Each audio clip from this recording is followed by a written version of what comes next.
We are on a road trip to go and meet alumni from the University of Glasgow Arts Department. Yeah, we're finding out how we can use our University of Glasgow arts degrees, finding ideas. Yeah, I'm just going into second year.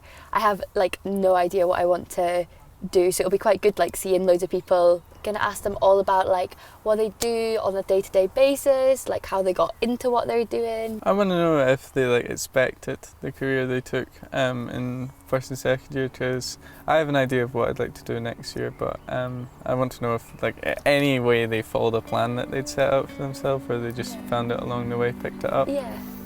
What do you want to do? I want to teach. Oh, so really? far. Yeah. So. Oh, that'll be good.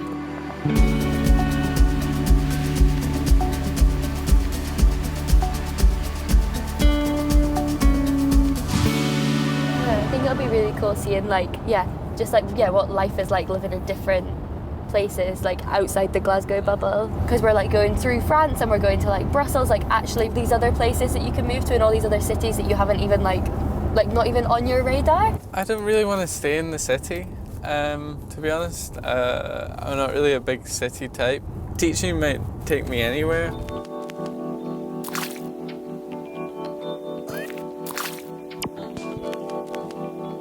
This is Bad Foe. We have 3 different types of gin all together. We do everything from all of the foraging to the distilling, bottling and labelling. And how did you find going from living in Glasgow to living here? Well, my family have always been here, but I never anticipated coming back. But being able to have a distillery here has allowed me to make a living back here in a job that I like. But that's a good thing about starting your own business, because you can just do exactly what you want and where. What are you guys studying? I'm studying history and politics, which I'm super enjoying for just now. Super enjoying. I'm just doing history, single honours, into 4th year now, so I've picked my dissertation and all that good stuff. Would you ever consider going down the business route, or? I've never really considered it up until now. Right now my passion is sort of teaching, so in a different direction. I mean, people think about starting a business and they think about doing it all by themselves, but you really don't have to. There's really good entrepreneurship services at the university, and you can talk to them about that kind of thing. So now that your palates are cleansed, Officially cleansed, sorry. This is our 1451 we'll be starting with today. That tastes really nice. Tastes really nice. Was there ever any other career paths that? Yeah, I was just excited to be doing whatever, and I think, you could be happy doing a few different things, and this one career doesn't have to be your one career your whole life. Yeah. Scenic pit locker, eh? No, it was really good meeting Helen and getting to see her in her workplace. I thought it was really cool because I hadn't I feel when it's going into business, you have this idea, cutthroat, got to be super mathsy and able to run your own business. Yeah. But I loved when she was talking about the fact that having your own business gives you the power to do all the things you want to do.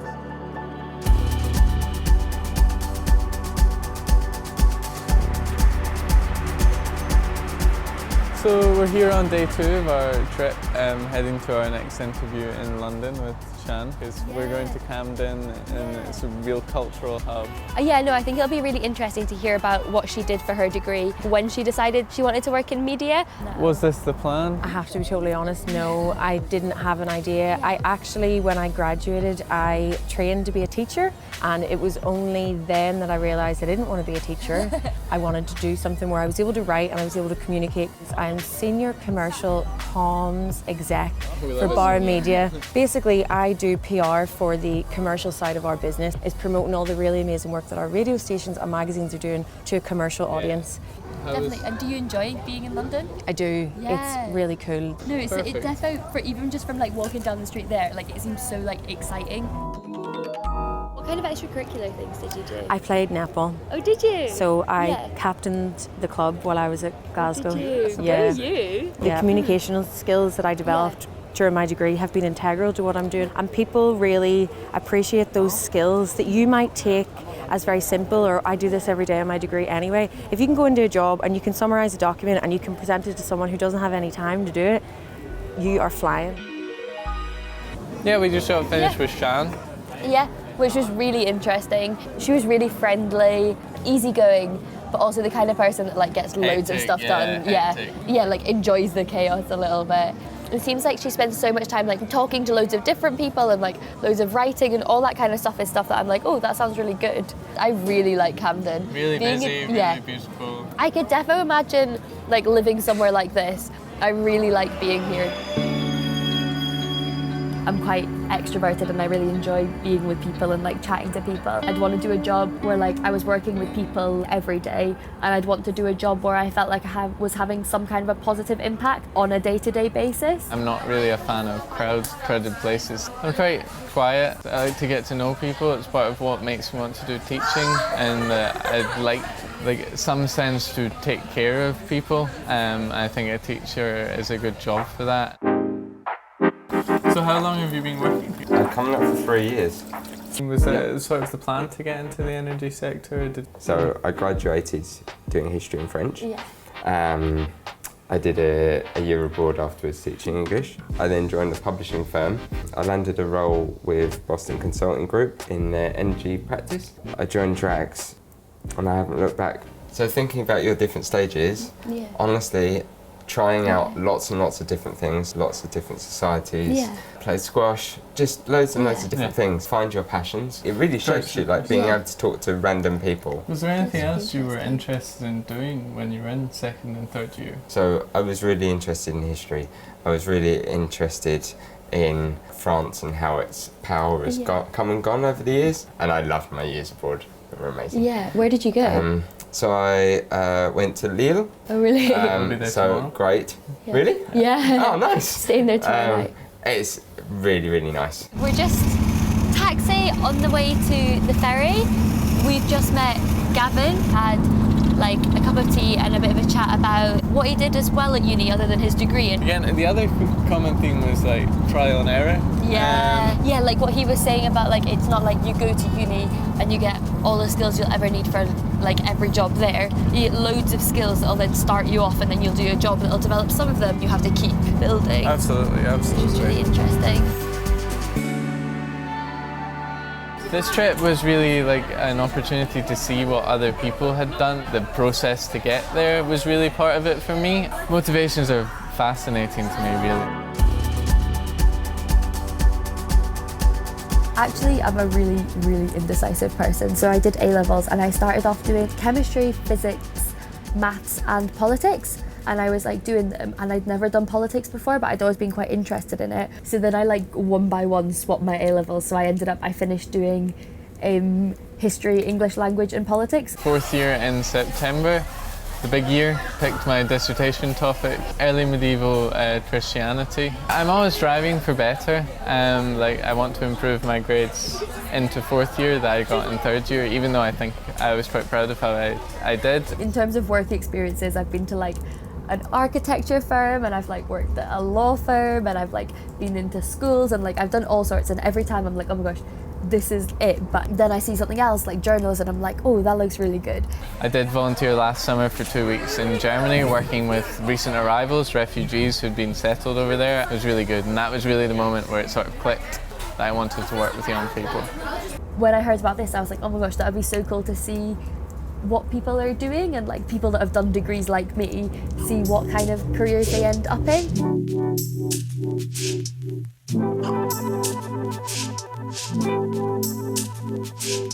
I really like the ones, that one doesn't have it, but you know the ones that have the little countdown. So yeah, we're just waiting to meet Rosie, who works at the European Commission. We've been walking down this road from the metro, and like every building has like big signs being like European Commission. So we're not too sure which direction she's gonna come from. More cyclists.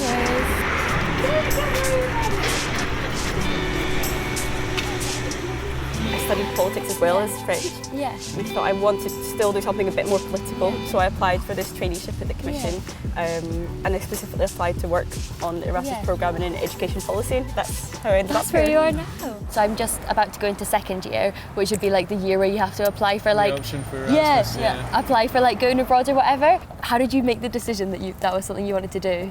I don't know, I just felt that I was ready to open the horizons a little bit, and what a language degree can give you is that curiosity of what is it like somewhere else, you know, and I think it's certainly most of what I've done in my life is based on that curiosity, which is really cultivated and stimulated through those studies. Being a native English speaker, having the education that you have, the world is open to you. It's amazing. Doing French and then doing your year abroad, like completely just opened that all up for you. I went abroad and that was it, absolutely a turning point in my life. Like, do you fancy moving abroad, Nicholas?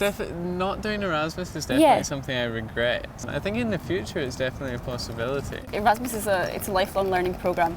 After you graduate, you can do internships abroad with Erasmus support. You know, we train adult learners, we fund sport projects for nursery school teachers to go abroad, for, you know, all areas. So doesn't mean that the opportunities are I over. might have to check that out. Yeah, Absolutely. Definitely on the That would be so cool. Alright, so we've just come from the cafe across the street after getting a coffee with Rosie after our last interview. I came away from the conversation being like, oh my gosh, I'm ready to like have a Google and see where I want to go. Because where you want to end up. And she was talking about you've got to have at least 2 languages. She was saying that language is like the big thing. She was talking about how it allows you to communicate with like a whole new group of people. Like I don't know about you, but like it made me want to speak like every language. I was like, oh my gosh, I want this, like that whole open door that it gives you.